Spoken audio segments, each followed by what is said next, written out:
No cost EMI, ये नाम तो आपने सुना ही होगा, बट जैसा ये नाम है वैसा इसका काम नहीं है, क्योंकि मोस्ट लोग यही सोचते हैं कि नो कॉस्ट EMI का मतलब है जितने का प्रोडक्ट है उतने ही पैसा हमें देना है। लाइक 50,000 का स्मार्टफोन हमने बाय किया तो हमें सिर्फ 50,000 रुपये ही देने हैं, बट ऐसा होता नहीं है। तो आज इस वीडियो में आपको नो कॉस्ट EMI के बारे में डिटेल से बताने जा रहा हूँ, तो इस वीडियो को एंड तक जरूर से देखना और आपका जो नो कॉस्ट EMI का जितना भी डाउट है वो सारा क्लियर होने वाला है। चलिए दोस्तों शुरू करते हैं वीडियो। तो यहाँ पे सबसे पहले मैं एक जरूरी बातें आपको बता देना चाहता हूँ। देखो सबसे जरूरी ये है कि एक्चुअल में नो कॉस्ट EMI जैसा कुछ होता नहीं है। एक्चुअल में आपको जो प्रोडक्ट मिलता है ना वो EMI पे ही मिलता है। नो कॉस्ट EMI का मतलब है एक तरह से आप लोन ले रहे हो बैंक से और फिर उस लोन का यूज करके आप एक स्मार्टफोन बाय कर रहे हो। तो एक्चुअल में होता यही है कि जो पैसा आप क्रेडिट कार्ड से पे करते हो एक्चुअल में सेलर को तो वो पूरा कंप्लीट दे देता है बैंक। उसके बाद बैंक आपसे EMI में लेता है, वो पूरा पैसा आपसे वसूल करता है। उसके अंदर आपका इंटरेस्ट भी लगता है और देन GST वगैरह भी लगती है। यानी एक तरह से EMI पे ही आपको चीजें मिलती है, बस उसमें आपको चार्जेस और इंटरेस्ट वगैरह कुछ इस तरीके से लगा दिया जाता है कि आपको ओवरऑल वो नो कॉस्ट EMI जैसा ही दिखता है। तो आप यहाँ पे एक चीज़ से समझ सकते हो कि जैसे ही आप कोई प्रोडक्ट बाय करते हो तो वहाँ पे दो चीज़ें आप देखते हो। एक तो वहाँ पे बैंक के जो क्रेडिट कार्ड आप यूज़ करते हो उसका डिस्काउंट मिलता है, वो कितना भी रुपये हो सकता है, बट उसके अलावा आपको एक नो कॉस्ट EMI का डिस्काउंट मिलता है, अपफ्रंट डिस्काउंट भी बोलते हैं कुछ उसको। तो वो आप देखोगे तो वो भी मेंशन होगा और जितने का वो डिस्काउंट मेंशन होगा एक्चुअली वो आपका इंटरेस्ट होगा जो आप पे करने वाले हो अपने बैंक को, और उसको मिला करके और जो बैंक में आपकी क्रेडिट कार्ड की लिमिट ब्लॉक होगी उसको मिला करके ओवरऑल कॉस्ट बनती है जो आपको प्रोडक्ट की शो हो रही है आपकी वेबसाइट पे। बट एक्चुअल में आप उतना ही पे नहीं करते, उससे भी थोड़ा ज्यादा आपको पे करना पड़ता है जो आप आगे जान जाओगे। नेक्स्ट है टाइम बैंड, जो कि आप EMI में ले सकते हो, चाहे वो नॉर्मल EMI लो या फिर नो कॉस्ट EMI लो। दोनों ही केस में आपको एक टाइम टेंचर मिलता है जिसमें सबसे ज्यादा आपको मिलता है EMI वाले केस में, बट नो कॉस्ट EMI आपको ये कम देखने को मिलता है। तो ये डिपेंड करता है बैंक टू बैंक और ऑफर टू ऑफर। तो यहाँ पे 3 महीने से लेकर 24 महीने तक का होता है। इसमें आप जो चाहो वो अपने हिसाब से चूज कर सकते हो, आपके लिए बेस्ट है। बट यहाँ पे जितने ज्यादा टाइम के लिए आप चूज करोगे उतना ज्यादा पैसा थोड़ा सा आपको एक्स्ट्रा देना पड़ेगा बैंक को। बट नेक्स्ट जो आता है वो है चार्जेस। यहाँ पे मैं आपको एक्स्ट्रा अलग अलग चार्जेस बताने वाला हूँ जो बैंक आपसे चार्ज करता है जैसे ही आप नो कॉस्ट EMI पे कोई प्रोडक्ट लेते हो। कई बार होता है ये फ्री भी होता है, बट कई बार ये लगते भी हैं। तो सबसे पहला जो चार्ज लगता है वो होता है आपका प्रोसेसिंग फी प्लस 18% GST लगता है। तो प्रोसेसिंग फी आपको यहाँ पे नॉर्मली शो होती है जो कि 99 रुपये या 199 होती है। तो यहाँ पे सभी बैंक ये नहीं लेते हैं, कुछ ही बैंक लेते हैं, जैसे कि SBI और अमेरिकन एक्सप्रेस में आपको 99 रुपीज़ लगते हैं।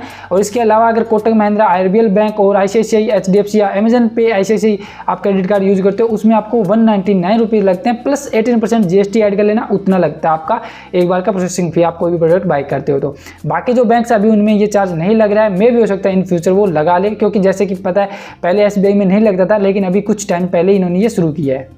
और ये जो प्रोसेसिंग फी वन टाइम ही लगती है, जैसे आप कोई वन टाइम कोई प्रोडक्ट बाय करते हो उस पर एक बार लगती है, तो ऐसा नहीं है कि आपके हर बार लगती है। और ये जो आपकी प्रोसेसिंग फी लगती है ये आपके फर्स्ट मंथ की जो EMI आएगी उसके अंदर ऐड होके आ जाती है। नेक्स्ट होता है इंटरेस्ट चार्जेस जो कि बैंक आपसे चार्ज करता है। तो यहाँ पे एक चीज बता देना चाहता हूँ, EMI में तो नॉर्मली आपको इंटरेस्ट शो हो जाता है, बट नो कॉस्ट EMI में आपको एक तरह से सेलर होता है, चाहे आप फ्लिपकार्ट या फिर अमेजन से बाय करते हो तो वहाँ पे आपको अपफ्रंट डिस्काउंट मिल जाता है। जितने का डिस्काउंट होता है उतना ही आपका एक्चुअल में इंटरेस्ट होता है। तो मैं आपको एक एग्जांपल से समझाता हूं। तो मैंने एक प्रोडक्ट बाय किया 13,290 रुपए का, वो उसका एक्चुअल प्राइस था जो उनकी वेबसाइट पे शो करा था। ये मैंने फ्लिपकार्ट से बाय किया था, 13,290 रुपए का प्रोडक्ट था। तो यहाँ पे मेरे को 500 रुपए का डिस्काउंट भी मिल रहा था क्रेडिट कार्ड पे। तो 500 रुपए का डिस्काउंट लगाने के बाद ये प्रोडक्ट मेरा हो गया 12,790 रुपए, यानी इतने में मेरे को ये प्रोडक्ट मिल जाएगा। बट यहाँ पे मैंने लिया नो कॉस्ट EMI, यानी 12 महीने का मैंने टेंशन रखा था टाइम का। तो यहाँ पे 12 महीने में मेरे को EMI में यहाँ पे करना था 12,790 रुपए। तो यहाँ पे होता है क्या है कि जो फ्लिपकार्ट वाले हैं उन्होंने मेरे को 920 रुपए का डिस्काउंट दे दिया, अपफ्रंट डिस्काउंट दिया, यानी 12,790 में से 920 का और डिस्काउंट मिल गया। एक्चुअली मेरा 11,870 रुपए लिए फ्लिपकार्ट वालों ने। ये जो 11,870 रुपए ये मेरे बैंक का क्रेडिट कार्ड, यानी बैंक लेगा मेरे से, मैंने SBI का कार्ड यूज़ किया था तो SBI कार्ड के मेरे 11,870 रुपए की जो लिमिट होती है वो ब्लॉक हो गई। उतनी मैं लिमिट यूज़ नहीं कर सकता था जब तक कि वो मतलब जितना मैं पे करता रहूँगा, यानी 1 साल में वो पूरी यूज़ कर पाऊंगा, वो लिमिट है वो कंप्लीट हो जाएगी। तो यहाँ पे 11,870 रुपये ब्लॉक हो गए। देन यहाँ पे मेरी EMI कितनी बनती है, आप 12,790 रुपये पे करने हैं मेरे को। कार्ड से ब्लॉक हुए उससे हमें कोई लेना देना है, लेकिन 12,790 रुपये मेरे को पे करने हैं। उसको हम 12 से डिवाइड करते हैं तो 1,065.83 रुपये आते हैं मेरे, और इतना ही फ्लिपकार्ट पे शो कर रहा था। तो उसके बाद मैं आपको आगे की बताता हूँ कि होता क्या एक्चुअल में, किस तरीके से आपका जो ओवरऑल EMI जनरेट होता है। तो एक चीज़ मैं आपको यहाँ पे डाउट क्लियर करना चाहता हूँ कि जो इंटरेस्ट चार्ज किया जाता है ना, जैसे SBI के केस में 14% पर एनम होता है, तो वो कंप्लीट 14% आपकी कंप्लीट अमाउंट पे नहीं लगता, यानी 12,790 रुपये है तो उस पर 14% नहीं लगेगा, ये मंथली लगता है, अलग अलग लगता है, आपकी जो ओवरऑल कॉस्ट होती है उस हिसाब से देखा जाता है।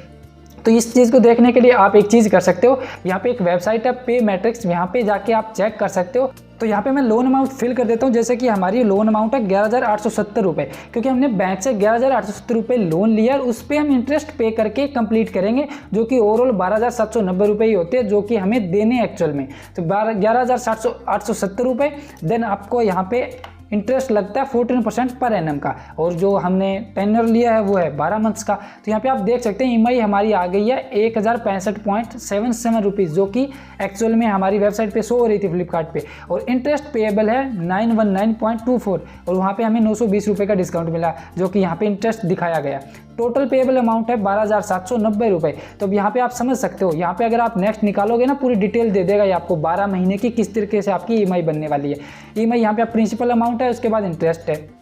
तो मैं आपको बता देना चाहता हूँ, फर्स्ट मंथ में जो इंटरेस्ट लगेगा वो आपका 138 रुपये लगेगा, ये अप्रोक्सीमेट है। और जो आपका बैंक में डिटेल्स बनने वाली है ना, वो थोड़ी कम ज़्यादा हो सकती है, 1-2 रुपये। तो उस चीज़ को आप ऐसे मत सोचना कि ये गलत है, ये थोड़ा बहुत पॉइंट्स में ऊपर नीचे हो सकता है। तो यहाँ पे 138 रुपये आपका इंटरेस्ट लगेगा फर्स्ट EMI में, सेकंड में आपका 128 रुपये, इस तरीके से आपका लास्ट तक जाएगा।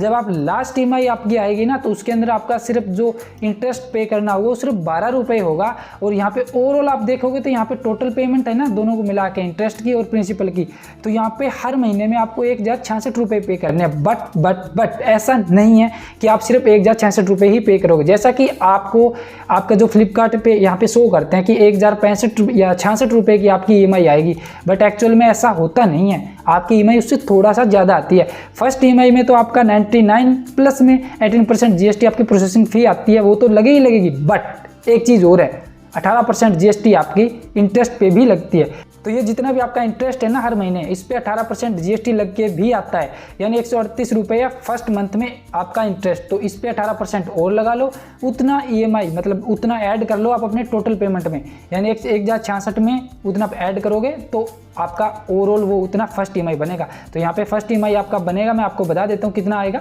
तो यहाँ पे जो फर्स्ट EMI है वो आपका 138 रुपये कुछ आपका हो गया इंटरेस्ट, तो देन आपका उसका 18% हो गया 24.93। ओवरऑल यहाँ पे आप इसको और ऐड कर दो तो वो आपकी एक्चुअल EMI होगी फर्स्ट EMI।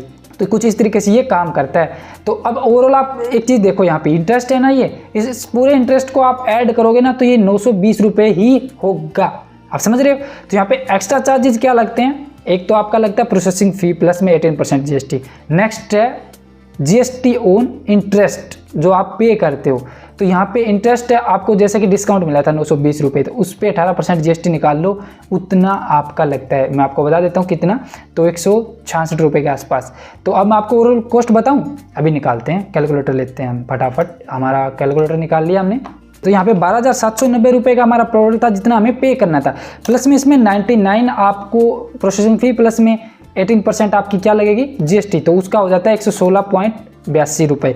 तो यहाँ पे 116.82 हो गया। नेक्स्ट प्लस में ऐड करेंगे हम ये जो हमारा इंटरेस्ट लगता है या GST लगता है इंटरेस्ट पे 166 रुपये अप्रोक्सीमेट, तो इसको ऐड कर दो। तो टोटल कॉस्ट मेरी हो जाएगी 13,072 रुपये। इतने रुपए मेरे लगेंगे, ना कि 12,790।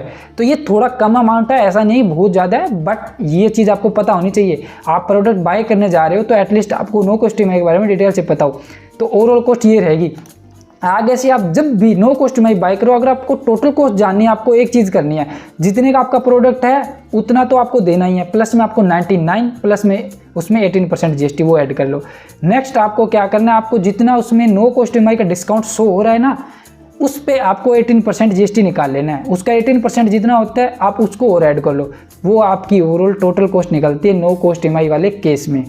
तो बस कुछ इस तरीके से आप अपने नो कॉस्ट EMI प्रोडक्ट की ओवरऑल कॉस्ट जान सकते हो दोस्तों। तो ये थी दोस्तों वीडियो नो कॉस्ट EMI के बारे में। आई होप कि आपने डिटेल से समझ लिया होगा नो कॉस्ट EMI कैसे काम करता है, ओवरऑल कॉस्ट क्या रहती है प्रोडक्ट की, कैसे निकलती है और क्या एक्स्ट्रा चार्जेस वगैरह आपके लगते हैं। बस इतना ही था दोस्तों इस वाली वीडियो में। अगर वीडियो अच्छी लगी है, हेल्पफुल लगी है, तो लाइक जरूर से कर देना, दोस्तों के साथ शेयर भी कर देना। बस इस तरह की और भी हेल्पफुल वीडियोज़ के लिए चैनल को सब्सक्राइब करके बेल आइकन ऑल पे जरूर से कर लेना। मिलते हैं नेक्स्ट वीडियो में, तब तक के लिए हैव अ नाइस डे।